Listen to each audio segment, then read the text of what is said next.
In the 1960s, the Beatles were one of the biggest musical acts in the world. The band's popularity grew in the UK throughout 1963, and by October of that year, the press coined the term Beatlemania to describe the cult-like fanaticism that the band enjoyed at their live performances. Their popularity exploded at an exponential rate after embarking on world tours, the first of which they took in 1964. In February of that year, they arrived in the US and performed on live TV on The Ed Sullivan Show. The performance was viewed by approximately 73 million people. They put out some of the most beloved and iconic pop and rock albums of all time. So why did the Beatles break up? Other bands who were considerably less successful have stayed together for decades, but the boys from Liverpool only made it about 10 years before going their separate ways. Keep watching to find out more. The band experienced a prolonged period of being apart. In 1966, after touring around the globe non-stop for years, John, Ringo, and George managed to convince Paul they needed to take a break from live performances. So for the next 3 months, the band went on hiatus. When they finally came back together, they produced their critically acclaimed masterpiece, Sgt. Pepper's Lonely Hearts Club Band. The album was primarily McCartney's brainchild, but one of its best tracks, A Day in the Life, was written mainly by Lennon. The track is a reflection on the depression and despair John was experiencing. That was right around the time he was regularly consuming LSD and other hallucinogens. At the same time, his domestic life was in shambles. The death of Brian Epstein. In 1967, Beatles manager Brian Epstein was found dead in his flat of an apparent drug overdose. Many believed, Lennon included, that Epstein was instrumental in keeping the band grounded. Just 5 days after his death, however, McCartney convinced his bandmates to create the Magical Mystery Tour. While the album was primarily McCartney's creation, the film was a collaborative effort between the four members. Searching for deeper meaning.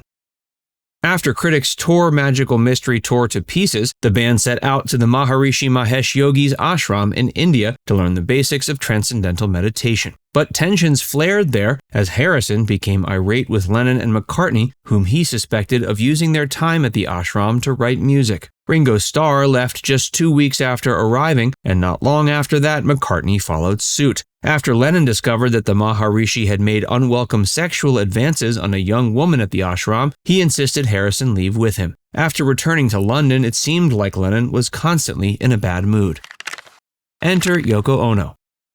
Lennon met Yoko Ono in November of 1966. After he returned to London with Harrison, John ended his relationship with his wife Cynthia and began a romantic and artistic relationship with Ono. He gave her unprecedented and unfettered access to their recording for an LP they had begun working on in 1968. John wanted Yoko to be involved with the Beatles, though that's not what she wanted. Lennon and Ono went on to work on their own musical project together. The end result was the experimental avant-garde album 2 Virgins. Around this time, they were both addicted to heroin. 2 studios, 1 album.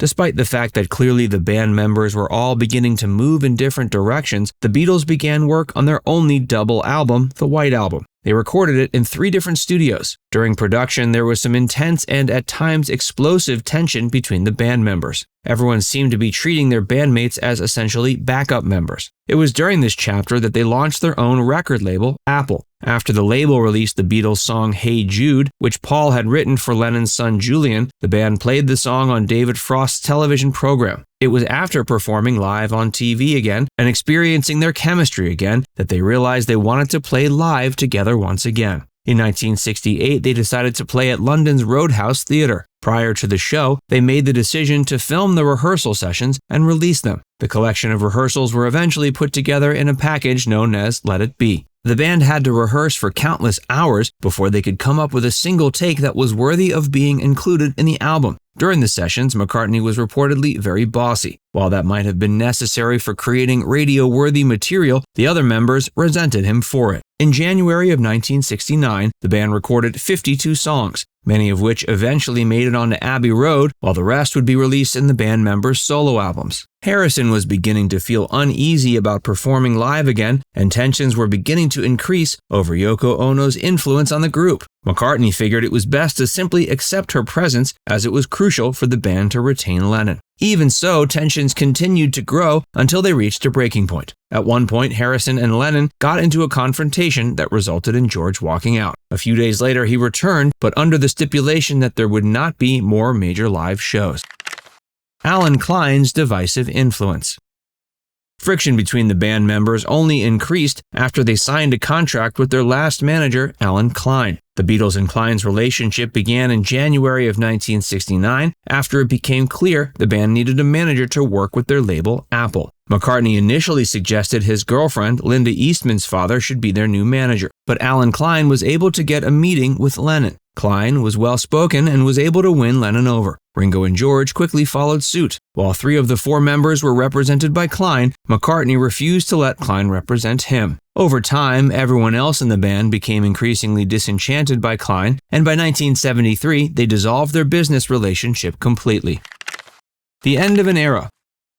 The Beatles released their final official album together, Abbey Road, on September 26, 1969. Before the record hit store shelves, Lennon announced he was going to be breaking the band up. McCartney subsequently fell into a deep, dark depression. He started drinking heavily, stopped writing new material, and isolated himself. Eventually, he took his wife's advice and began working on new music during Christmas of 1969. In March of 1970, he contacted John to let him know he was leaving the band as well. Alan Klein wanted the Beatles to release an album to coincide with the release of the Let It Be film. He wanted something commercially appealing, so he brought in legendary producer Phil Spector. McCartney was never informed about the changes Spector was making to some of his songs. Around this time, McCartney was trying to release his solo album. He wanted to put the record out before the release of Let It Be. Ringo was sent to McCartney's home to inform him he'd need to push his solo album's release date back, but Paul pushed back and the band ended up relenting, pushing back the release of Let It Be instead.